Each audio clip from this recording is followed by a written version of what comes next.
स्वास्थ्य और विकास में बाधा है तथा उनके सपनों को साकार होने से रोकता है।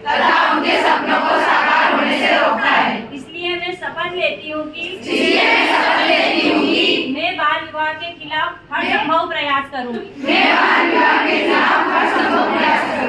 मैं सुनिश्चित करूँगी कि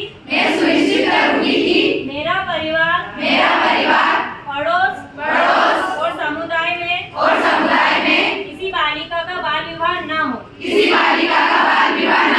मैं बाल विवाह के किसी भी प्रकार की सूचना पंचायत और सरकार को दूंगी। मैं सभी बच्चों की शिक्षा और सुरक्षा के लिए अपनी आवाज बुलंद करूंगी और बाल विवाह मुक्त भारत का निर्माण करूंगी।